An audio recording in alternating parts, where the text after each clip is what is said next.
She told me all her exes were crazy and toxic. I ignored it because she seemed different.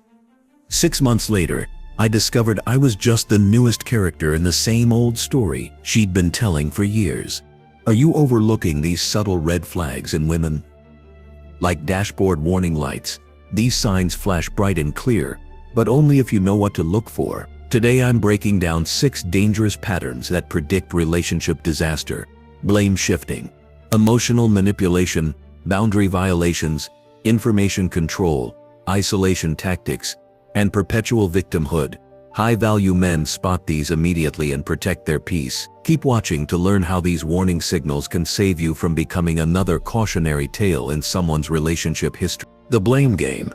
When her exes are always the problem, what if the stories she tells about her past relationships aren't just stories? What if they're actually previews of your future with her? When you start dating someone new, pay attention to how she talks about her past relationships. People reveal their patterns through the stories they tell about their exes.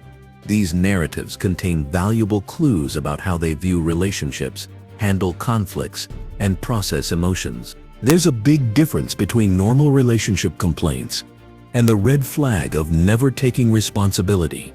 Almost everyone has had challenging relationships or painful breakups. A healthy person might say something like, "My ex and I weren't compatible in the long run. We had different goals, and I learned I need to communicate better." They acknowledge both external factors and their own contributions to the relationship ending. The red flag appears when her story follows the same script every time. She was perfect, and her ex was the villain. I remember dating Sarah, who portrayed herself as the victim in every romantic story. Her first boyfriend was controlling and jealous. Her second lazy and unmotivated. The third didn't appreciate her enough. And the fourth lied all the time. With each tale, the pattern became clearer. Sarah never mentioned anything she might have contributed to these problems. When I gently asked what she learned about herself from these relationships, she looked confused. "What do you mean?" "I didn't do anything wrong." That response told me everything I needed to know. Despite dating 4 completely different men, she somehow had identical experiences with each one. Sarah was the common denominator, but she couldn't see it. This pattern is like watching the same movie trailer with different actors. You know exactly how the full feature will end. It reveals an inability to self-reflect and grow from past experiences. Healthy relationships require both people to recognize their contributions to problems. Someone who consistently portrays themselves as the victim lacks this crucial skill. They move from relationship to relationship, repeating the same patterns while blaming others for the outcomes. The psychology behind this behavior often stems from defense mechanisms developed early in life. When someone can't accept their role in relationship problems, it's usually because acknowledging personal failings threatens their self-image. They protect themselves by projecting negative qualities onto others. This shields them from painful self-awareness, but prevents growth and creates a cycle of failed relationships. Consider how this will affect you. If someone believes they've never done anything wrong in any relationship, how will they respond when you have conflicts? They won't see your perspective or work with you to solve problems. Instead, they'll label you as wrong while positioning themselves as innocent. This creates the very rejection they fear. What happened to her exes will eventually happen to you. First, you'll be idealized as different from the others. Then, when normal challenges arise, you'll be categorized as just like all the rest. Finally, after the breakup, you'll become another character in her victim narrative. You can uncover this pattern early by asking thoughtful questions. Try, what is a common reason that your past relationships ended? Or what is a complaint that most partners have had about you? Listen carefully. Does she reflect on her contributions to past problems? Can she identify areas where she's grown? Or does she exclusively blame others? Watch for subtle language cues. For instance, when Lisa described her breakup, she said, "He couldn't handle my success," then immediately added, "Though I realize now I sometimes prioritized work over our relationship." This small acknowledgement of her role showed significant self-awareness. In contrast, Megan used phrases like, "He made me feel," "He ruined everything," and "He forced me to," repeatedly, placing all agency and responsibility on her ex. A green flag response might sound like, "I've realized I tend to avoid difficult conversations, which led to resentment building up in my past relationships. I'm working on being more direct now." A red flag response puts all blame externally. "Men just can't handle a strong woman like me," or "I always pick guys who end up being jealous." Another revealing question is, how have your past relationships helped you grow as a person? This directly asks about her ability to learn from experiences. If she can't identify any personal growth, that's concerning. Pay attention to how she describes disagreements with friends, family members, or coworkers too. Does everyone in her life somehow wrong her? This pattern extends beyond romantic relationships when it's a core personality trait. The subtle behaviors that reveal a woman's relationship patterns include how she handles small disappointments, whether she can laugh at herself, and if she expresses gratitude or always focuses on what's lacking. These daily interactions show her emotional patterns more accurately than what she tells you directly. The way she talks about exes today is exactly how she'll talk about you tomorrow. If all her exes are crazy, toxic, or abusive, you're getting a preview of your future role in her narrative. This isn't about finding someone perfect. It's about finding someone who demonstrates accountability, self-awareness, and the ability to grow. A healthy partner can acknowledge both their ex's shortcomings and their own contributions to relationship problems. We all have blind spots.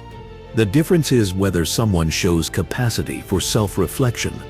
Can they admit when they've made mistakes? This emotional maturity forms the foundation of a healthy relationship. Before you invest more time and emotion, listen carefully to how she talks about past relationships. This pattern predicts your future together more accurately than any promise or momentary connection. But sometimes, the red flags aren't in what she says about others, but in how she handles everyday conflicts with you. A woman might present a balanced view of her exes, yet still show troubling patterns in real-time interactions. This brings us to our next critical warning sign: resistance to taking responsibility when things go wrong between you. Responsibility, resistance, inability to own her role in conflicts. Ever notice how some people can turn even the smallest disagreement into proof that you're the problem? I once dated a woman who ordered a meal at a restaurant, then complained it wasn't what she expected. When I gently mentioned she might have misread the menu description, she spent the next 20 minutes explaining why the restaurant, the waiter, and finally I were all conspiring to ruin her evening. That minor interaction revealed more about our compatibility than our previous 3 dates combined. Early dating provides a perfect window into how someone handles conflicts. Think about those first few disagreements you have with someone new. Maybe you're deciding which movie to watch, or you're running late to meet her friends. These seemingly small moments actually reveal crucial information about how she approaches problems. In healthy conflict resolution, both people acknowledge their contributions to the issue. She might say, "I was frustrated when you were late, and I probably overreacted a bit. Let's figure out how to handle timing better." She takes ownership of her emotions and actions, while still expressing her needs. There's a willingness to find solutions rather than just assign blame. The red flag appears when she consistently deflects responsibility and blames others, instead of acknowledging her part. She might say, "You made me feel bad by being late. You always do this to me." Notice how in this framing, she's positioned herself as the passive recipient of your actions rather than an active participant in the interaction. She's not taking responsibility for her reactions or considering how she might contribute to the dynamic. These patterns show up in seemingly minor conflicts, but reveal major character issues. Think of unresolved blame like a pressure cooker.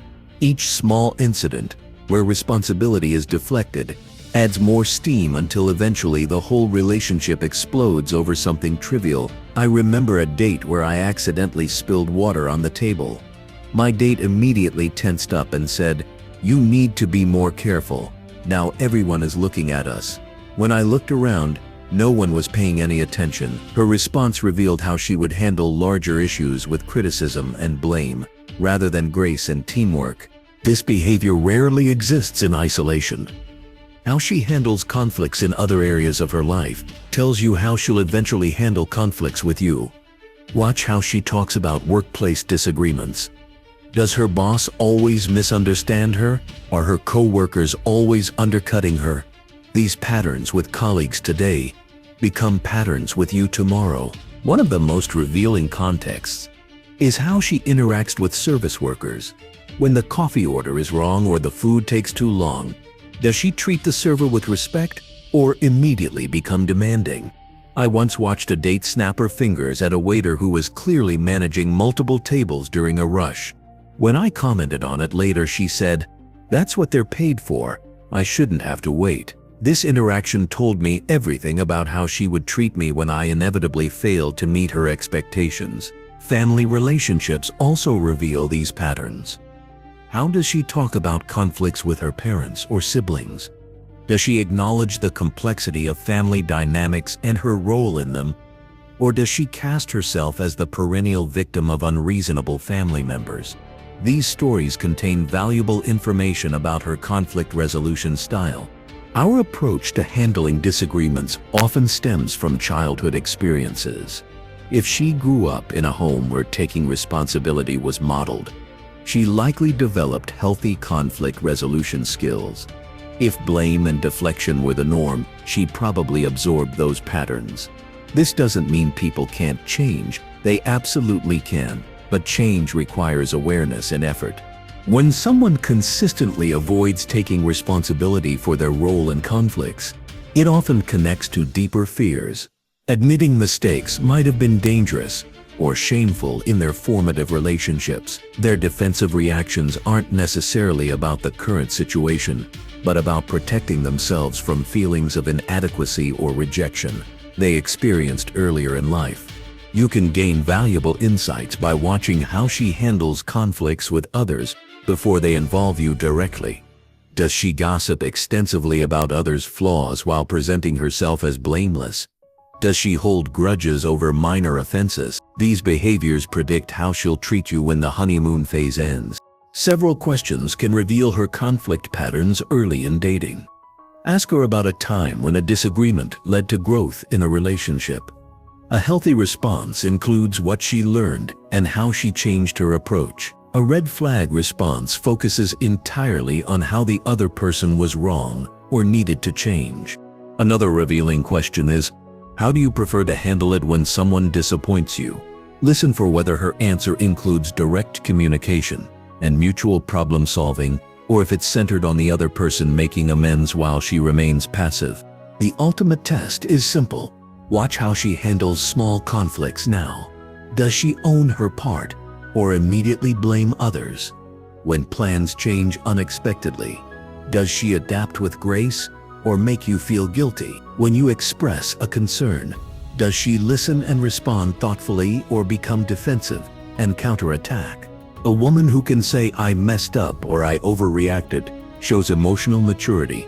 Someone who never admits fault will eventually make your relationship feel like a courtroom where you're always on trial. No matter how attractive, successful, or charming she might be, her inability to take responsibility will eventually undermine your connection. Remember that healthy relationships aren't about finding someone who never makes mistakes. They're about finding someone who can acknowledge their mistakes, learn from them, and work with you to do better. The capacity to take responsibility is fundamental to trust, growth, and genuine intimacy. The origin story. Childhood patterns that predict relationship behavior. The relationship she had with her father might tell you more about your future together than your first 10 dates combined. I met Alex at a friend's party, and she seemed perfect. Smart, funny, and we had great chemistry. But something felt off every time she talked about her dad. She'd tense up, change the subject, or make cutting remarks about how all men are the same. The air would grow heavy, her shoulders would tighten, and her eyes would lose their warmth. 6 months into dating, her behavior toward me started mirroring exactly how she described her father: distant, suspicious, and expecting disappointment. Our relationship became a replay of her childhood wounds that I didn't create but was expected to heal. Childhood experiences create the templates we use for adult relationships. These early patterns become the invisible blueprint for how we connect with others. Like architectural plans, determine the foundation, support beams, and layout of a building. Our early relationships determine our capacity for trust, vulnerability, and conflict resolution. A child's relationship with their parents is their first experience of love, trust, and security. These experiences create expectations about how relationships work. Are people reliable? Is love conditional? Do conflicts lead to abandonment? The answers get programmed into our minds long before we start dating.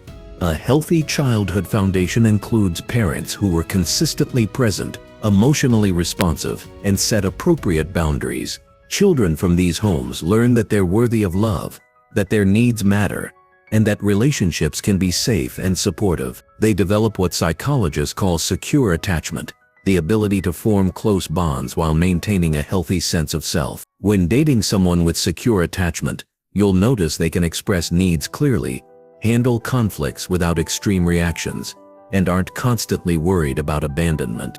The contrast appears when someone grew up with inconsistent care, emotional neglect, or chaotic family dynamics.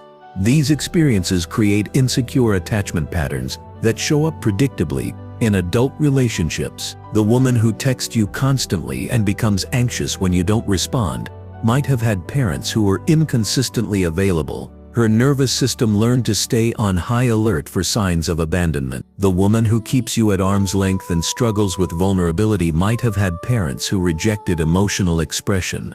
She learned that getting too close means getting hurt. Attachment theory helps us understand these patterns. There are 3 main types of insecure attachment: anxious, avoidant, and disorganized. Someone with anxious attachment fears abandonment and seeks constant reassurance. In relationships, this might look like jealousy, clinginess, or emotional intensity. Someone with avoidant attachment fears getting too close and values independence above connection. This might show up as emotional distance, difficulty committing, or pulling away when things get serious. Disorganized attachment combines both patterns, creating a confusing push-pull dynamic where someone craves closeness but also fears it. Specific childhood experiences create recognizable relationship patterns. A woman whose father criticized her appearance might become excessively focused on how she looks and seek constant validation. A woman with an emotionally unavailable father might either chase emotionally unavailable men or distrust genuine interest. A woman who witnessed domestic violence might have normalized chaos in relationships, finding stable connections boring by comparison. The father-daughter relationship often becomes the blueprint for how she relates to men. If her father was kind, consistent, and supportive, she likely developed healthy expectations about how men should treat her. If he was absent, critical, or unreliable, she may have developed coping mechanisms that now interfere with romantic connections. Many overcome difficult childhoods through awareness and effort, but these early experiences create powerful templates. You can learn about someone's family background through open-ended questions like, what was growing up in your family like? Or who are you closest to in your family? Listen to what she says and how she says it. Does she speak about family members with respect despite difficulties? Can she recognize both strengths and weaknesses in her parents? Or does she idealize them unrealistically or seem stuck in resentment? Warning signs appear in how she describes her relationships with parents and siblings.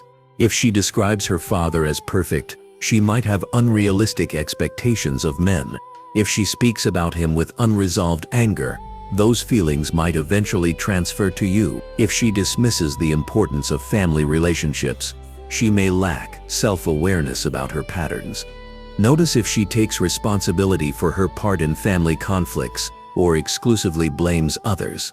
Another red flag is when she describes dramatically different relationships with her mother versus her father. A woman who idealizes one parent while demonizing the other might categorize you as either all good or all bad too. This black and white thinking makes it difficult to work through normal relationship challenges. Certain childhood patterns strongly predict relationship issues.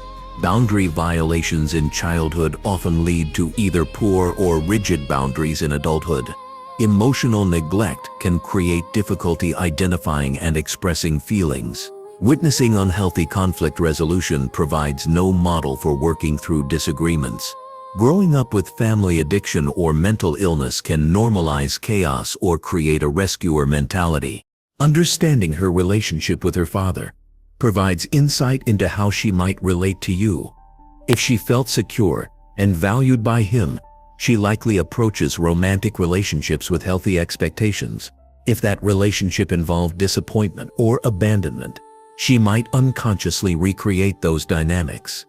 A woman who received consistent love and appropriate boundaries learned what healthy male attention feels like. A woman whose father was critical might accept similar treatment from partners because it feels familiar. This understanding doesn't guarantee certainty about her future behavior, but provides important context. If she shows awareness of how her family shaped her and has worked to develop healthier patterns, that's promising. If she remains unaware or defensive about family influences, the patterns are more likely to repeat. Looking at her dating history reveals whether she's breaking free from these patterns or continuing them. The way she selects partners and navigates relationships offers a window into her readiness for something different. Her choices today might be building a new foundation or reinforcing old wounds. The selection cycle, repeatedly choosing the wrong partners. If she consistently dates jerks but claims to want something different, is she being honest with you or with herself? I once had a friend named Jessica who complained about the same type of guy every few months. He seemed so different at first, she'd say, detailing another relationship with a man who was emotionally unavailable, inconsiderate, or uncommitted. Yet when a kind, stable man showed interest in her, she'd find reasons why he wasn't exciting enough. After the fifth version of this story, I realized Jessica didn't actually want what she claimed to want. This pattern appears frequently in dating. Women who say they want committed, respectful relationships, but consistently choose partners who can't or won't provide that. They express frustration about their bad luck in love, while unconsciously selecting the same type of problematic partner over and over. It's like watching someone repeatedly touch a hot stove and then express surprise that they got burned again. The contrast between stated relationship goals and actual partner selection is revealing. When Jessica claimed to value honesty and emotional availability, her dating history told a different story. Her partners typically showed early warning signs, consistently canceling plans last minute, avoiding discussions about the future, or keeping their dating profiles active months into the relationship. Yet she dismissed these behaviors as temporary or fixable. This inconsistency isn't usually deliberate deception. Most people genuinely believe they want healthy relationships. The problem is that our conscious desires often conflict with unconscious attractions.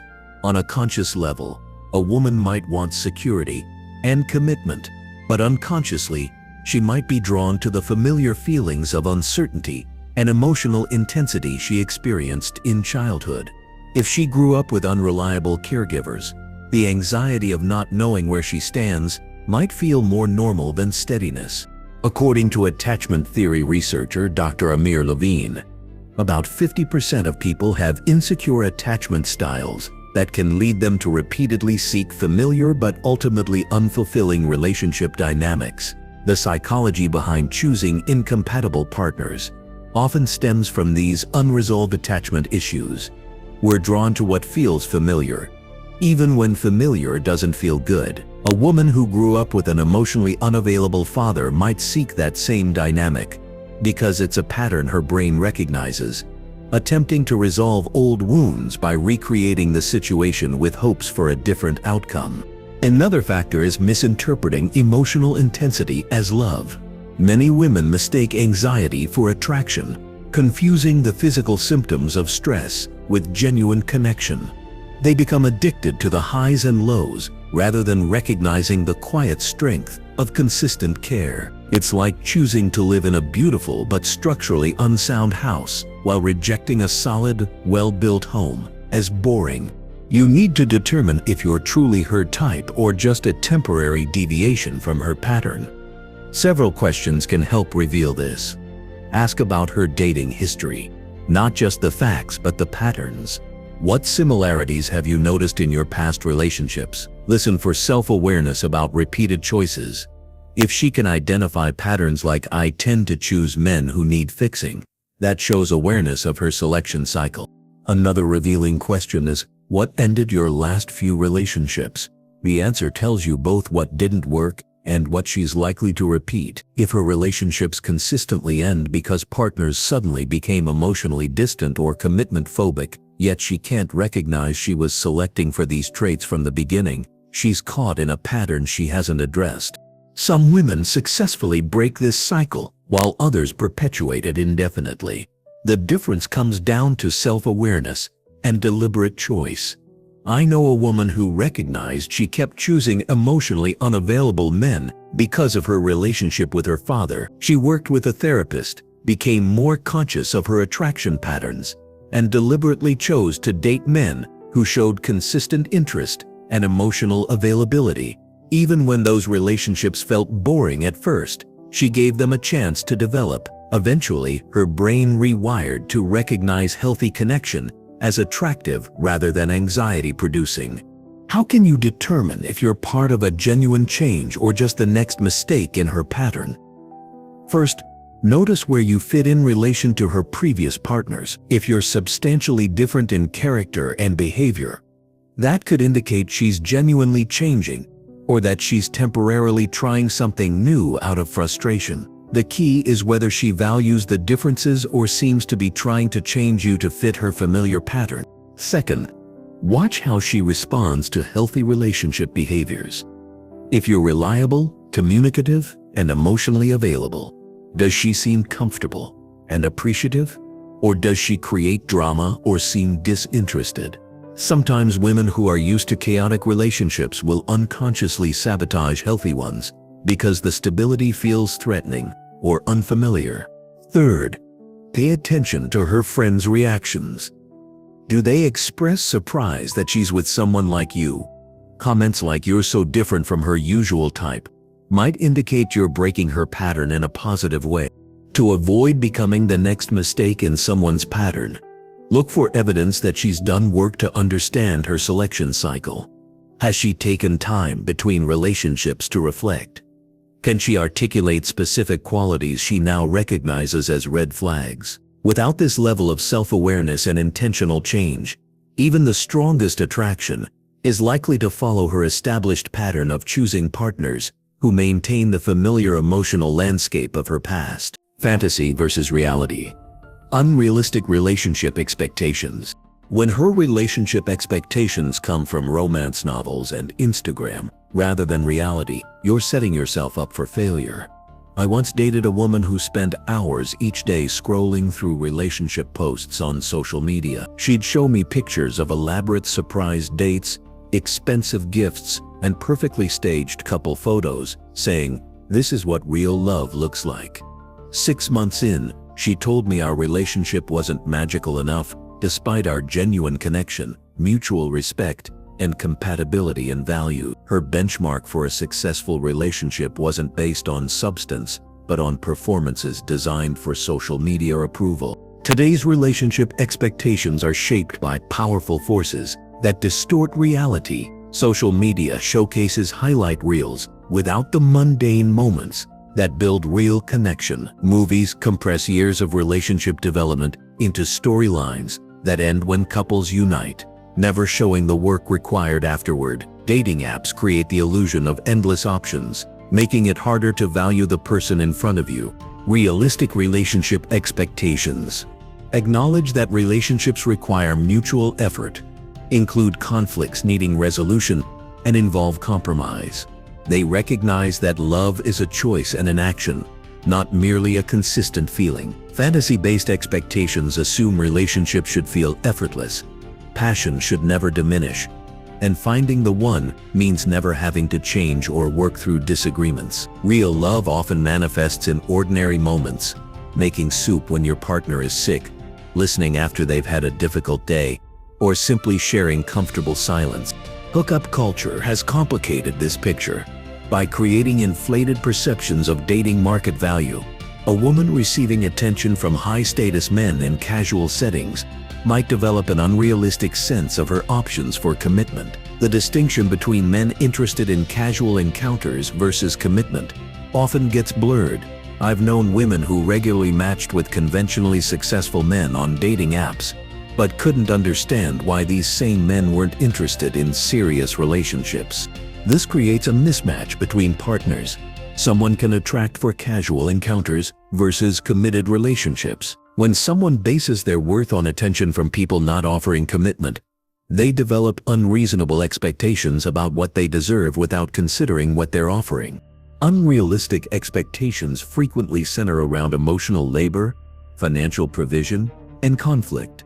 On the emotional front, I've encountered women expecting partners to anticipate needs without communication and provide constant support without requiring any themselves. One woman told me, if he really loved me, he would know what I want without me having to tell him, revealing a fundamental misunderstanding of human relationships. Financial expectations can become equally disconnected from reality. Some women expect lifestyle provisions exceeding what they contribute or what their partner can reasonably provide. They've absorbed messages equating love with spending power. I know someone who ended a relationship with a kind, compatible partner because he couldn't afford her desired engagement ring, one costing 3 months of his salary. Regarding conflict, the belief that disagreements signal relationship failure rather than normal friction between individuals leads some to either avoid necessary conversations or catastrophize minor disagreements. Those with fantasy-based expectations often believe the right relationship shouldn't include tension. These unrealistic expectations connect directly to entitlement that breeds disappointment. When someone believes they deserve perfection without contributing equally to creating it, relationships inevitably fall short. This entitlement appears in statements focusing on what they're getting rather than giving. According to relationship therapists, this one-sided expectation is among the top predictors of relationship dissatisfaction. Several warning signs indicate expectations aren't grounded in reality. Listen for absolute statements. A man should always, or if he really loved me, he would never. Second, notice if she compares your relationship to fictional couples or social media relationship. Third, pay attention if she expects you to fulfill roles that her father, friends, or previous partners didn't.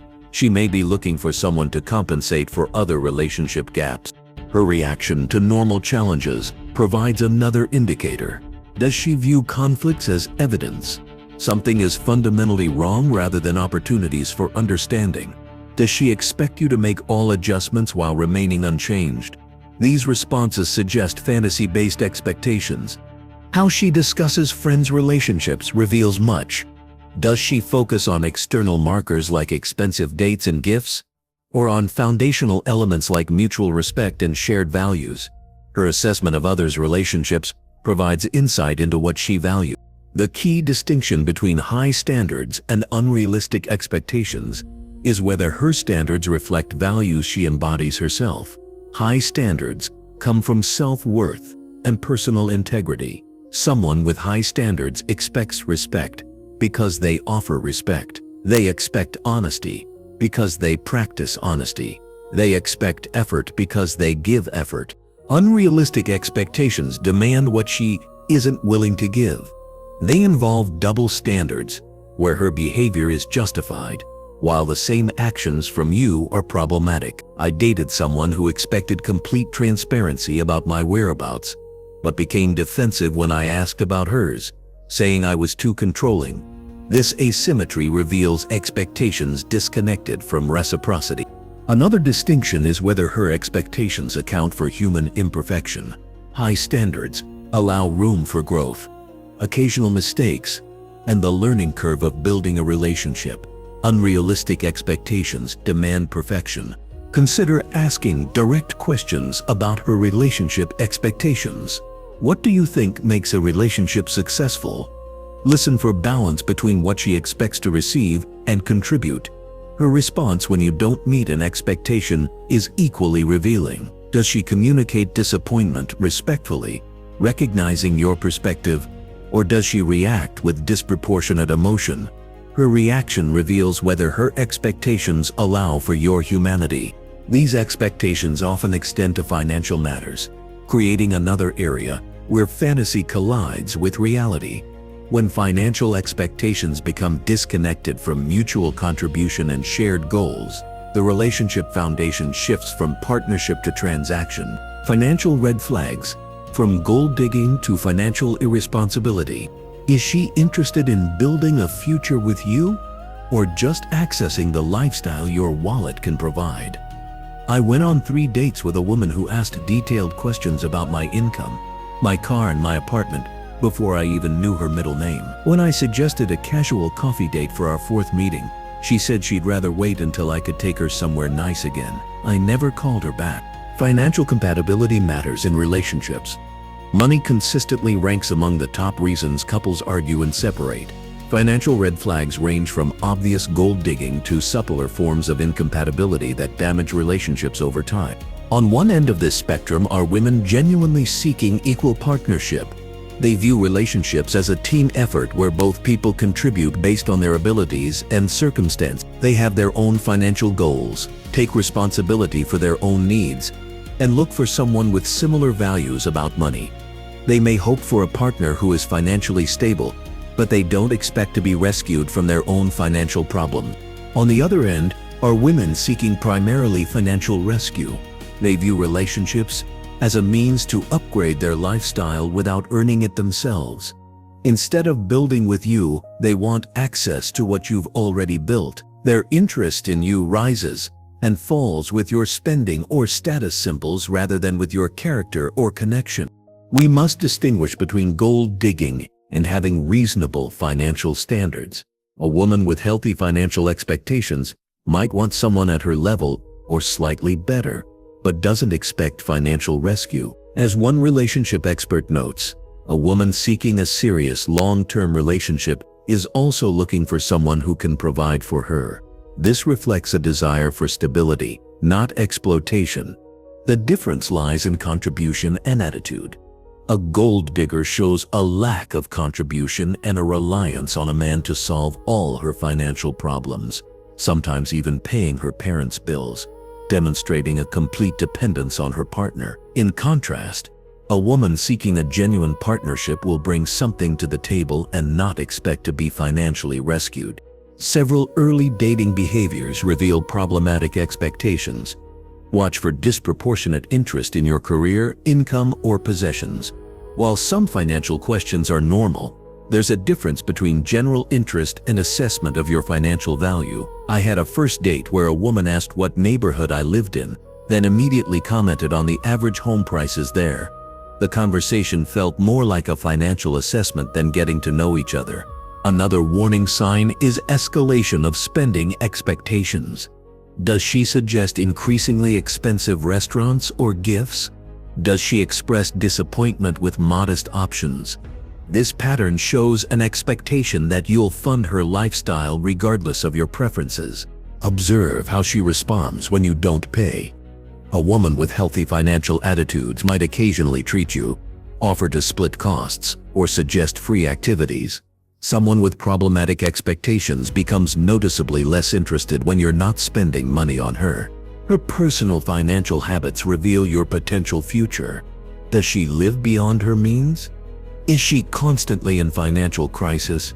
Does she have a plan for her financial future? The way someone manages money reveals values like responsibility and planning. A woman who consistently overspends, carries high-interest debt for discretionary purchases, or lacks any savings plan, might bring those same habits to a shared financial future. Financial responsibility exists at every income level. Financial discussions should evolve naturally in early dating. Appropriate conversations include general talk about career satisfaction, financial values, or long-term goals. These focus on attitudes rather than specific numbers. Inappropriate early discussions include detailed questions about your income and assets before establishing a meaningful connection. You can tactfully assess financial compatibility without invasive questions. Notice her reaction to different types of dates. Does she enjoy simple activities as much as expensive ones? Observe how she talks about money. Does she express anxiety about finances, resentment toward wealthy people, or excessive focus on material goods? These attitudes reveal underlying values. Introduce hypothetical scenarios that reveal financial perspectives. Discussions about friends making major financial decisions can reveal her thinking without prying into her personal situation. Her comments often reflect her own values and expectations. Pay attention to her lifestyle relative to her visible means.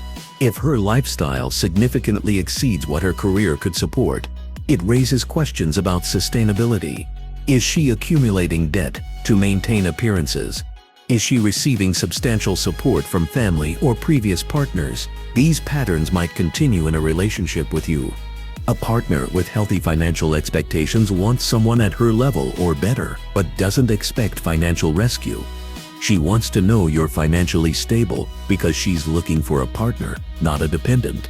She values your ambition and responsibility more than your current bank balance. A gold digger sizes up your financial value immediately and shows dramatically different interest based on your spending. Her interest peaks when you're paying and wanes when you're not. She rarely contributes financially and may become demanding about the lifestyle she expects. Instead of building with you, she wants to enjoy the results of your work without contributing equivalently. Cultural contexts influence these dynamics, creating complex expectations for both men and women. Navigating relationships across cultural lines. The ability to discuss finances openly, but appropriately indicates relationship health. As experts note, the ability to discuss finances honestly, without either party feeling exploited or pressured, is a key indicator of a relationship's potential for longevity. Financial expectations connect to what she truly values. Is she interested in who you are as a person or what you can provide? When her interest consistently aligns with your spending, rather than your character, she's revealed what she truly values, and it isn't you. Value assessment. What does she actually value in you? If her interest in you spikes when you mention your job title, but wanes when you talk about your passions, what is she really attracted to? I remember meeting Claire at a friend's dinner party. We hit it off immediately, and she seemed genuinely interested in my work as an architect. Her eyes lit up when I mentioned my recent promotion. But when I started talking about my love for landscape photography, she checked her phone 3 times and changed the subject. After a few more dates, I noticed a pattern.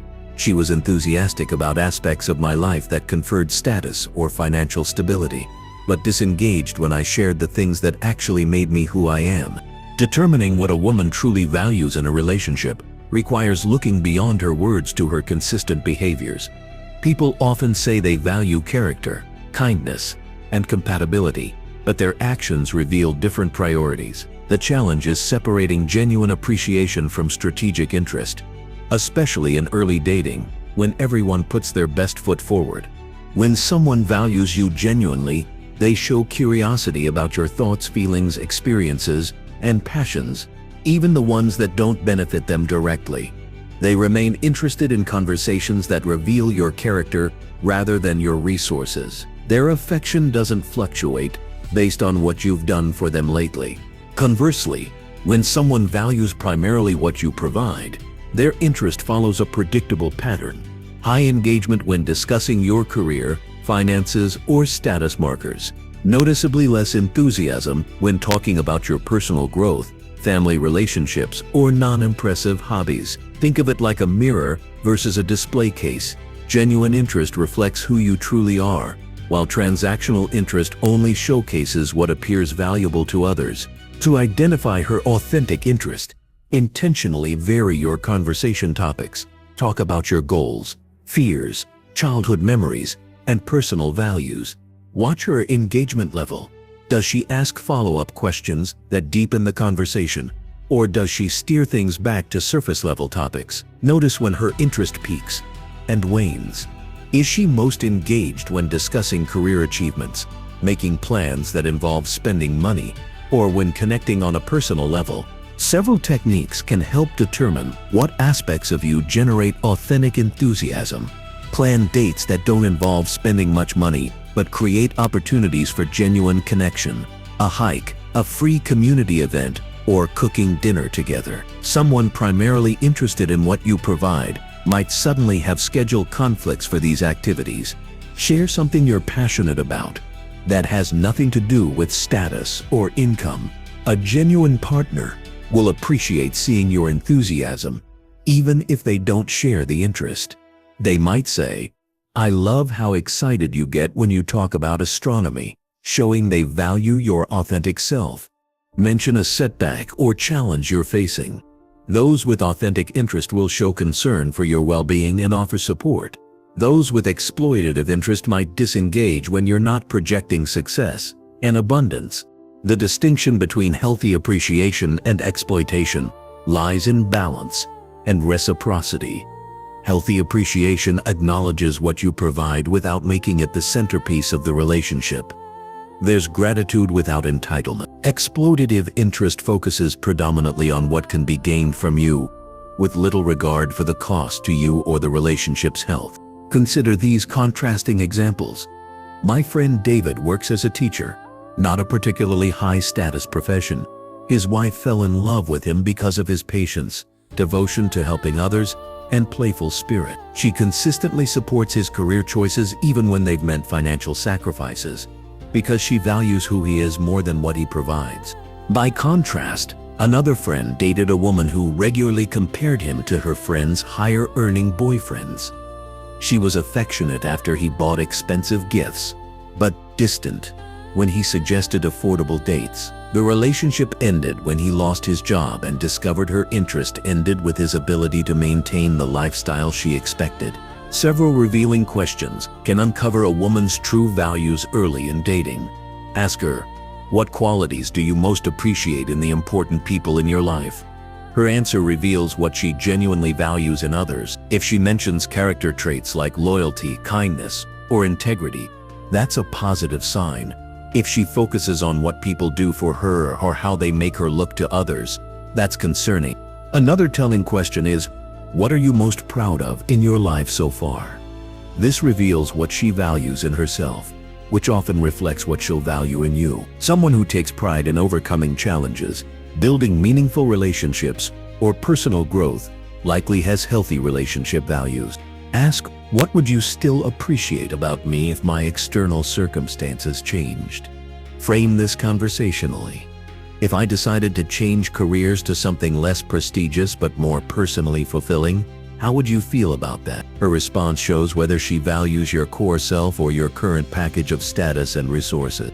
Warning signs of a transactional connection include increased affection after you've spent money on her, heightened interest when you're in public and can be shown off, or decreased engagement during challenges that affect your resources or status. Watch for conversations that consistently turn to your career prospects, property, or financial decisions, while showing little interest in your emotional life or personal growth. Understanding what she truly values provides crucial information about relationship potential. If she consistently values what you can do for her over who you are, the relationship is built on a transactional foundation that will crumble when circumstances change. But if she shows genuine interest in your whole self, including the parts that don't benefit her directly, you've found someone who sees you, not just what you represent. This assessment leads directly to our next important question. Is she genuinely choosing you, or are you simply the best option available to her right now? The settling syndrome. When you're not her first choice, what if you're not the man she wants, but just the man she thinks she can get? I once dated a woman named Rachel, who would make subtle comments whenever we watched movies together. When actors like Chris Hemsworth appeared on screen, she'd say, "Now that's my type," then quickly add, "But you're cute too."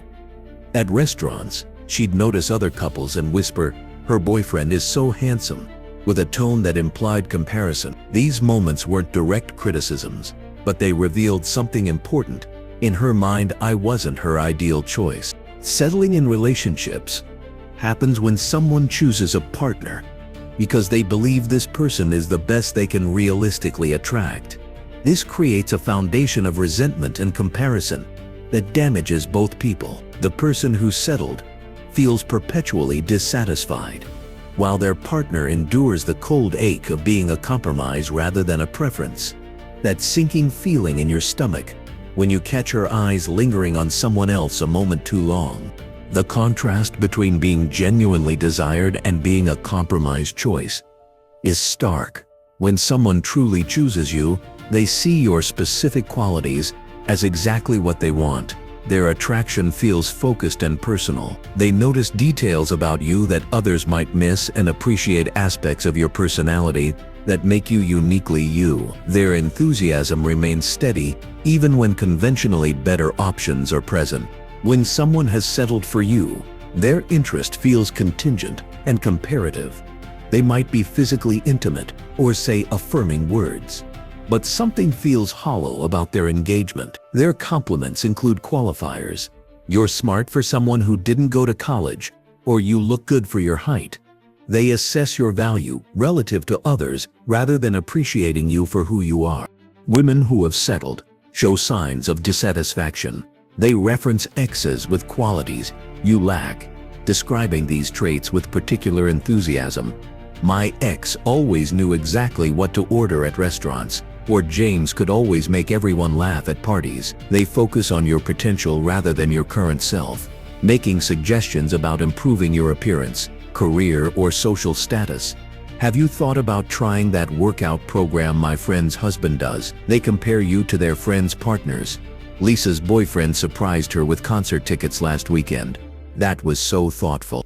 Several behaviors suggest you're a placeholder rather than a preference. Watch for wandering eyes in public. Someone who has settled scans environments for better options. Even unconsciously, their physical affection might feel performative, present when others are watching, but minimal in private.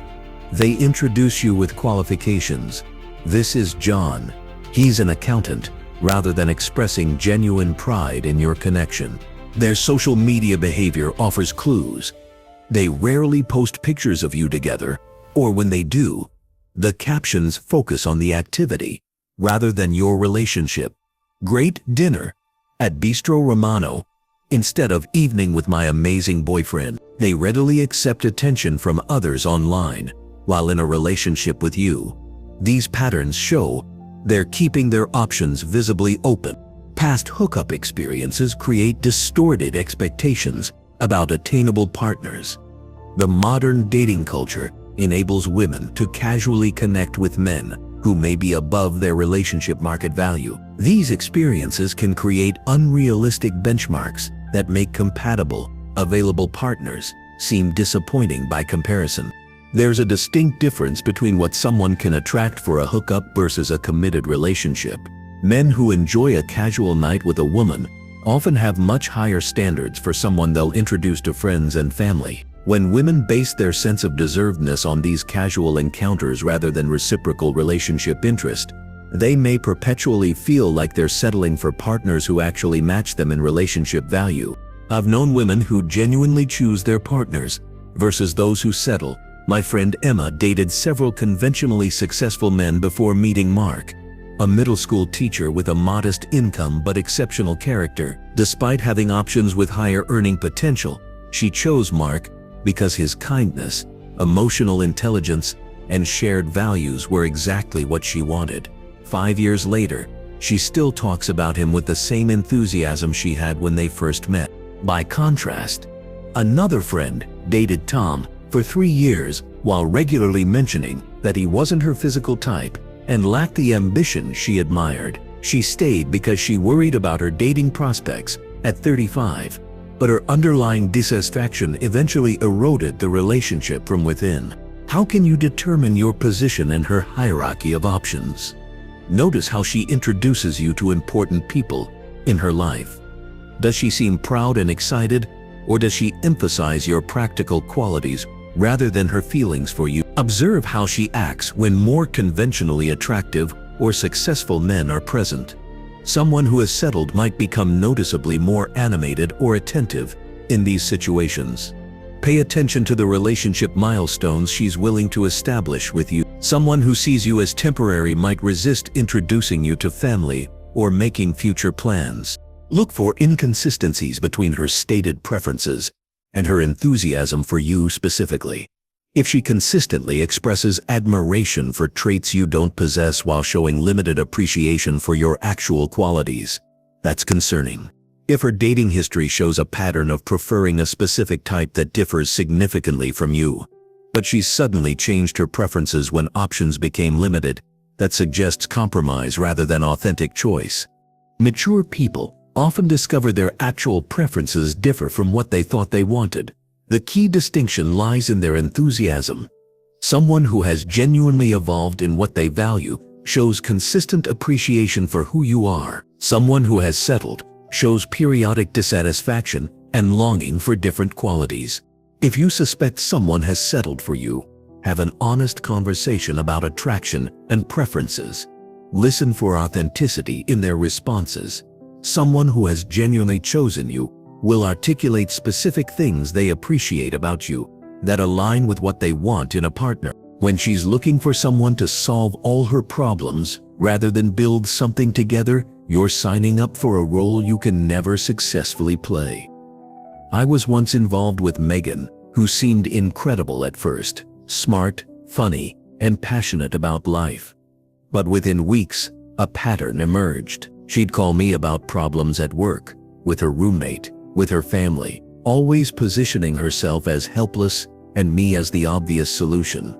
At first I felt needed and important. 6 months later, I was exhausted, drained by the constant expectation that I should fix everything for her while she took no steps to address these issues herself. This pattern appears frequently in dating. Women seeking someone to rescue them rather than partner with them. They focus on finding someone to carry them through life's journey instead of a teammate to share it with. The dynamic begins subtly. She shares her problems, you offer solutions. She expresses gratitude and admiration for your wisdom and strength. This feels good initially. Who doesn't want to feel capable and needed? But over time, the problems never decrease. They multiply, and your role as rescuer becomes your primary identity in the relationship. The rescue fantasy. Looking for a savior, not a partner. The contrast between healthy interdependence and unhealthy dependence is significant. Healthy relationships involve two self-sufficient people who choose to build together, each bringing strengths and accepting support in areas of weakness. Both people take responsibility for their own well-being, while contributing to their partner's happiness. As one relationship expert puts it, healthy relationships involve mutual support, where both partners contribute to each other's well-being and share responsibilities. Are you being positioned as a rescuer rather than a partner in your relationship? Consider how this pattern manifests in key areas. Emotionally, she might expect you to manage her feelings, constantly soothe her insecurities, or serve as her only source of confidence and happiness. Your own emotional needs become secondary compared to the constant demand to attend to hers. Unhealthy dependence creates a parent-child dynamic rather than an equal partnership. One person consistently needs, while the other consistently provides. This imbalance eventually breeds resentment on both sides. The rescuer feels drained and unappreciated, while the rescued feels infantilized and inadequate, even if they created this dynamic themselves. Financially, the rescue fantasy often appears as an expectation that you'll solve money problems she created or hasn't addressed. This isn't about temporary support during difficult times, which can be healthy in relationships, but about an ongoing expectation that you'll rescue her from financial consequences of her choices. Practically, this manifests as handling all life logistics while she contributes minimally. You make the appointments, remember the deadlines, and solve the daily problems while she remains passive. Over time, she becomes less capable, creating a cycle of increasing dependence. Several early warning signs indicate someone is seeking a savior rather than a partner. First, listen for how she talks about problems in her life. Does she present challenges alongside steps she's taking to address them? Or does she present herself as powerless while implying you should intervene? According to research, a key red flag is a consistent presentation of problems without any initiative to solve them, coupled with an expectation that the partner will provide all the answers. Another warning sign is how she describes previous relationships. If all her exes failed her by not taking care of her properly, she may be describing her disappointment that they didn't fulfill the rescuer role. This reveals expectations she likely has for you as well. Pay attention to her response when you offer advice rather than direct intervention. If you suggest ways she might address an issue herself, and she seems disappointed, preferring you to handle things for her, that's concerning. She's looking for rescue, not empowerment. The psychology behind the rescue fantasy often stems from early experiences and attachment patterns. Research suggests this dynamic often involves a desire for external validation and a fear of taking responsibility for one's own life. Many people who seek rescuers grew up with parents who either solved all their problems or were so unreliable that the person never learned healthy self-sufficiency. The rescue fantasy dooms relationships because it creates impossible expectations. No matter how much you do, it's never enough because the underlying issues remain unaddressed. Additionally, rescuing someone prevents them from developing the skills and confidence they need, creating increasing helplessness rather than growth. This pattern can also connect to attachment styles developed in childhood. Those with anxious attachment often fear abandonment and may believe that being needy will keep others close. By positioning themselves as helpless, they create a situation where you feel responsible for their well-being. Consider the difference between appropriate support and inappropriate rescue. Appropriate support helps someone through a temporary crisis while they maintain agency and work towards solutions. Inappropriate rescue occurs when your partner presents problems but shows no agency in solving them. Research describes this as a situation where one partner consistently taking on the other's burdens, enabling dependency and hindering personal growth. What signs show she's looking to be saved rather than be a partner? According to experts, the clearest indicator is when she presents problems but shows no agency in solving them. Expecting you to fix everything, you'll notice a pattern where difficulties arise, but she takes no steps toward addressing them. If you suggest ways she might handle things herself, she finds reasons why she can't possibly manage without your intervention. This dynamic creates a no-win situation. If you continually rescue her, you enable dependency and eventually burn out. If you encourage her self-sufficiency, you face accusations of not caring enough.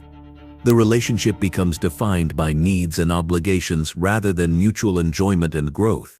All these red flags point to a fundamental question about relationship readiness. Is this person emotionally available for a healthy partnership? Or are they looking for someone to complete them or fix their life? True relationship readiness requires self-sufficiency, emotional maturity, and the capacity to give as well as receive. The readiness reality. Emotional availability and relationship capacity. Is she actually available for a relationship or just going through the motions while emotionally elsewhere? I dated Vanessa during what I thought was a promising start to a relationship. Though she showed up for dates and seemed interested, I eventually realized that despite her physical presence, she remained emotionally distant. When I finally asked directly about our future, she admitted ending a 5-year relationship shortly before meeting me. She wasn't ready for something new, but was trying to convince herself otherwise. Assessing true emotional availability requires looking beyond surface-level interest to understand if someone has the capacity for a real connection. It's like examining a house. You can be captivated by the beautiful architecture and fresh paint, but if the foundation is cracked, the structure cannot support what you're trying to build. Many people date while still emotionally attached to exes, healing from past traumas, or completely absorbed in career ambitions. They want a relationship in theory, but lack the emotional bandwidth to build one in practice. Women who are genuinely ready for commitment show distinct patterns compared to those who aren't. Someone ready for a relationship demonstrates emotional stability and consistency. Their words match their actions. They talk about the future in concrete rather than vague terms. They make you a priority rather than fitting you into leftover time. They share genuine feelings, even when vulnerability feels risky. By contrast, women who aren't ready often send mixed signals. They might be enthusiastic one day and distant the next. They keep conversations surface level or avoid discussions about the future. They maintain unusual boundaries around their time, their phone, or parts of their life. They say they want a relationship but always have reasons why now isn't the right time.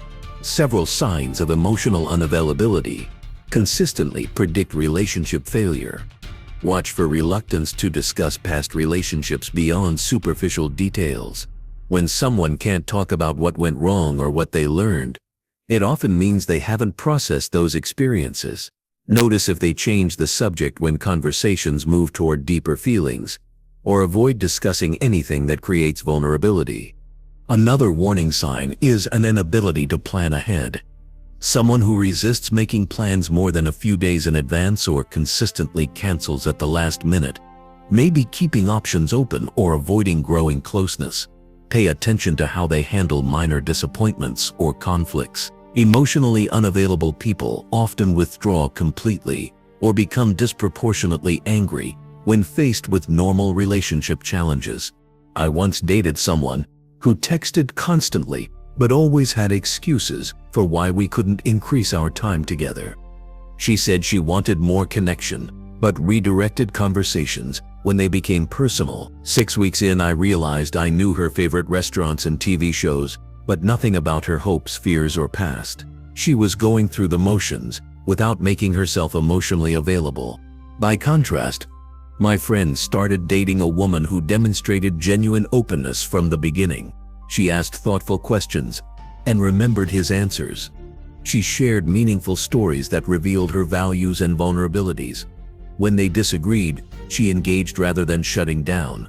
She introduced him to important people in her life and showed interest in meeting his friends. These behaviors indicated she was ready to build something real. Recent life circumstances significantly impact relationship readiness. A breakup often leaves emotional residue that interferes with new connections. The guideline of waiting 1 month for every year of the previous relationship makes sense for many people. Someone fresh out of a long-term relationship might think they're ready to move on, but their emotional system needs time to reset. Major work transitions or career demands can also affect availability. Someone starting a business, completing a degree, or pursuing a promotion may want a relationship, but lack the time and energy required. Personal struggles like health issues, family crises, or financial problems can similarly drain the emotional resources needed for relationship building. You can respectfully discuss relationship readiness early in dating without seeming intrusive. Frame questions as part of getting to know each other rather than an interrogation. Instead of asking, "Are you over your ex?"